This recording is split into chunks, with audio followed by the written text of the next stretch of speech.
শুভ সন্ধ্যা বন্ধুরা, তোমরা সবাই কেমন আছো? আশা করি সবাই খুব ভালো আছো, সুস্থ আছো। আজকে আমি একটা নতুন রেসিপি নিয়ে চলে এসেছি, যেটা হচ্ছে গান্ধারা মাছের ঝোল। এটা হচ্ছে গান্ধারা মাছ, সবাই চেনো কিনা আমি জানি না।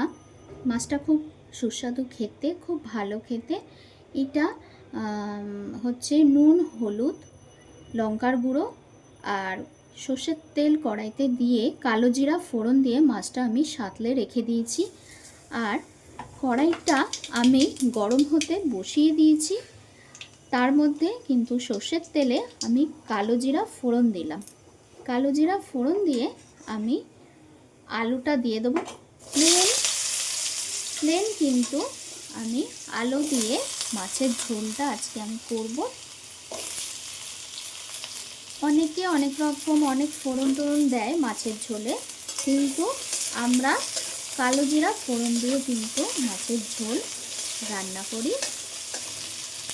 এটার মধ্যে একটা পোনা মাছের টুকরোও আছে, সেটা আমাদের দাদা ভাই অতটা এটা আমি করে খাওয়াচ্ছি বলে তোমাদের দাদা ভাইকে দু রকমের ও পোনা মাছটাই বেশি পছন্দ। তো এক টুকরো পোনা মাছ এর মধ্যে রয়েছে। আমি এইভাবে করছি, তো তোমরা সঙ্গে থাকো। নতুন বন্ধুরা কিন্তু একদম সাবস্ক্রাইব করতে ভুলবে না, আর পাশে থাকা কিন্তু বেলটা অবশ্যই অন করে দেবে, তাহলে তোমাদের কাছে নতুন নতুন ভিডিও বলো, নতুন নতুন রান্না তোমাদের কাছে পৌঁছে যাবে, নোটিফিকেশান অন করে দেবে। তো এটা একটু নেড়ে চেড়ে তারপরে কিন্তু এটার মধ্যে তোমরা বেগুনও দিতে পারো। আমি আজকে আলু আর অল্প একটু বেগুন আমি দেব, বেশি বেগুন দিচ্ছি না। এরপরে কিন্তু একটু নেড়ে চেড়ে আমি বেগুনটা দেব। দেখো আলুটা কিন্তু লাল হয়ে গেছে।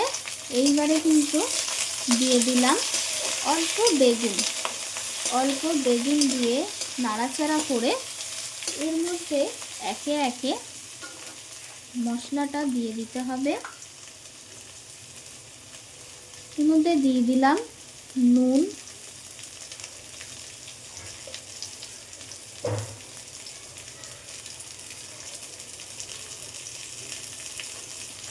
তারপরে দিয়ে দিচ্ছি হলুদ,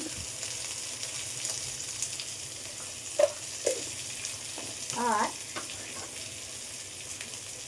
খুব সামান্য জল দিতে হবে। খুব সামান্য দেখো জল দিলাম। জলটা দিয়ে এবারে এটা ঢাকা দিয়ে রাখতে হবে আলু আর বেগুনটা সিদ্ধ হওয়ার জন্য। দেখো এবারে কিন্তু আমি ঢাকনাটা তুলে দিয়েছি। আলু আর বেগুন একদম সিদ্ধ হয়ে গেছে, একদম হয়ে গেছে। জলটাও কিন্তু অনেকটা শুকিয়ে গেছে। এইবারে আমি পাশে গরম জল বসিয়েছিলাম। এই গরম জলটা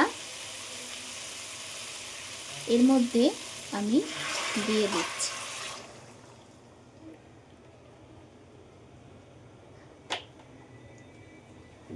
এই গরম জলটা আমি কিন্তু দিয়ে দিচ্ছি। এবারে এটা নাড়িয়ে এর মধ্যে একটু ফুটতে দিতে হবে ঝোলটা। গ্যাসটা কিন্তু তোমরা লো টু মিডিয়ামে রেখে কিন্তু করবে। আবার কিছুক্ষণ পর এটা ফুটুক।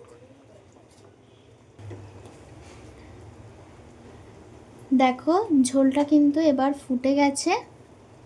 এবারে যে আমি মাছটা সাঁতলে রেখেছিলাম, এই ঝোলটা দিয়ে পুরোটা আমি কিন্তু এর মধ্যে দিয়ে দিলাম।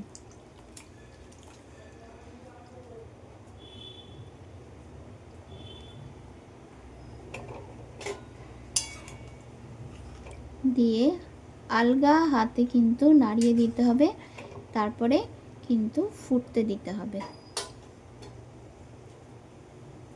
মাছের এটা কিন্তু দেখো ঝোলের কালারটা চেঞ্জ হয়ে গেছে একদম। এই মাছটা খুবই সুস্বাদু হয়, খুব ভালো লাগে খেতে। আবার আমি কিন্তু সব সার্ভ করে রেডি করে আমি কিন্তু নিয়ে আসছি তোমাদের কাছে। দেখো এটা কিন্তু পুরো রেডি হয়ে গেছে, আমি কিন্তু এটা একদম রেডি করে নিয়েছি। এই মাছটার অনেক রকম নাম আছে, অনেকে অনেক রকম নামে কিন্তু এটাকে চেনো। কেউ এটাকে বক মাছ বলে, কেউ বোকো মাছ বলে, কেউ গান্ধারা বলে, কেউ ক্যাটলা মাছ বলে, অনেক রকম নাম আছে এই মাছের। তো তোমরা অবশ্যই চেষ্টা করবে, ট্রাই করে দেখবে, খুব ভালো হয়। তো চলো আজকের মতন আমি আসছি, সবাই খুব ভালো থেকো, সুস্থ থেকো, নেক্সট ভিডিওর জন্য ওয়েট করো। চলো টাটা।